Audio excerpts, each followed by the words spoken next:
Yeah, this whole career trajectory planned, everything was going great, and all of a sudden COVID happened. And it all exploded. Stick in the spokes. What's going to happen? Oh my goodness, I just lost my job. What am I going to do?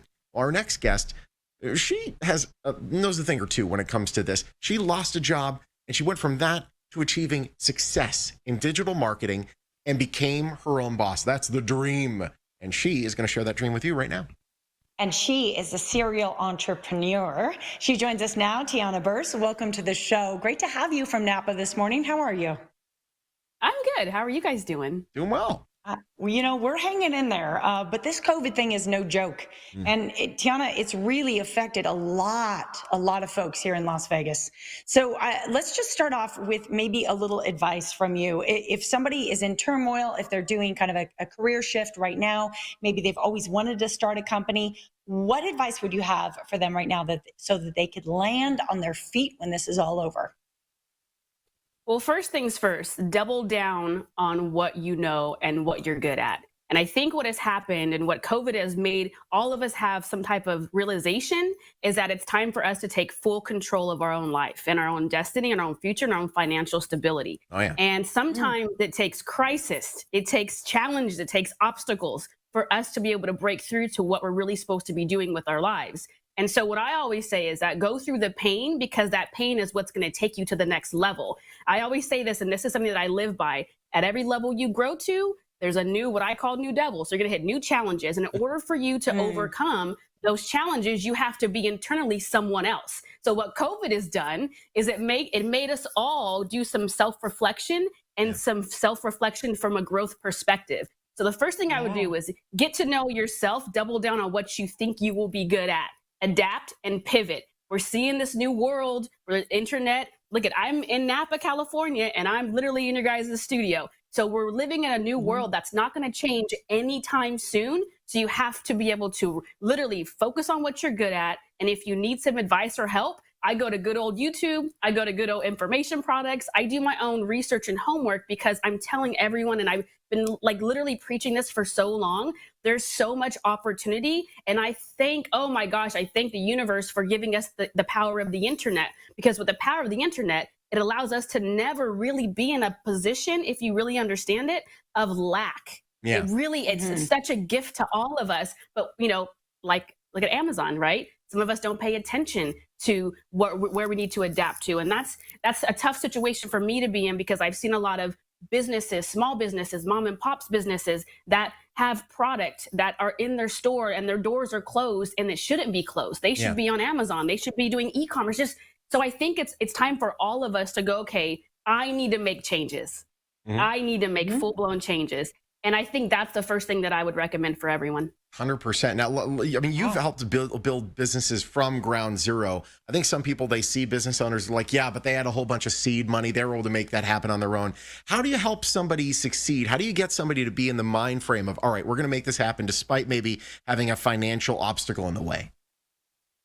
You know, there's a couple different variables to that, right? I mean, if you're offering a product and you need seed money to get the product up off the ground, you have to take control of your own seed money yourself. And I'll put that in perspective. I didn't raise any money. I started out with a service-based company, and I pushed what I thought my knowledge was through social media. That ended up getting me a lot of clients. I mean, I had a client pay us $25,000 to do a website.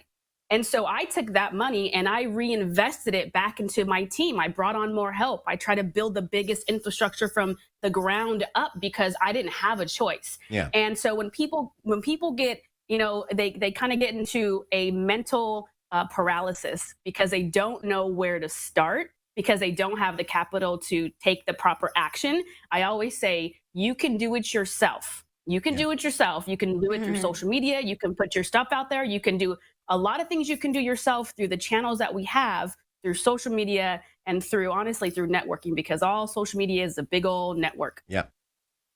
It's really exciting to hear you talk. I have to be honest. I feel like you're so motivated and you've had success. Yeah. And you're ready to inspire people, because sometimes that's what it takes, you know, to step forward and kind of into a new space that is e-commerce. Let's talk again about retail versus e-commerce. I know you have a little more advice for people too, who are looking to expand. For instance, we have a lot of restaurants here in Las Vegas who've really felt the pain of the pandemic, and they've had to pivot. But you've seen it happen in other industries as well. Yeah, I have. And, when you look at even restaurants, I've seen a restaurant that was a client of mine that after 10 years, they're not opening their doors back up. Wow. But I also reached out to the owner and said, hey, there are people still ordering food to go. Why are you not on Grubhub? Why are you not on these platforms that do delivery? You could put one person in the kitchen. You could scale back on the food. You can only offer certain things on a menu, and you can use these other apps and platforms that people are naturally on to go ahead and maybe even generate a little bit of revenue during the time where, revenue seems to have stopped. So I believe in leveraging the apps and platforms that will still get something done or generate some revenue without having to, and it's difficult because you have people, you have manpower. And if you don't have any revenue coming in, then you can't pay your staff. Yeah. But if you start really small, because what this has done for all of us, and even like a business, it's made us all scale back too. So, nobody wants to go backwards. Yeah. No one wants to start and build something big and then go, oh my God, I have to let 13 people go, 20 people go, 50 people go, and start with one person like I'm back at ground zero. No one wants to feel that pain because it takes so much hard work to get to a certain level of what we all see as success, because it's very different for everybody. But I do believe that scaling back, leveraging the apps and different platforms that we have access to is the only way right now that a lot of businesses will grow. You got to be able to be light on your feet, bounce a little bit, and dodge those punches. Tiana, it's great having you. Yeah, thank you. Great to have you. Listen, thank you. She's got great advice, and if you want to hear more from her, you can go to TianaBurse.com. You can also follow her on Instagram and on Facebook. Links are right there. And hey, just a quick reminder that Tiana Burse, a proud sponsor of the Morning Bull.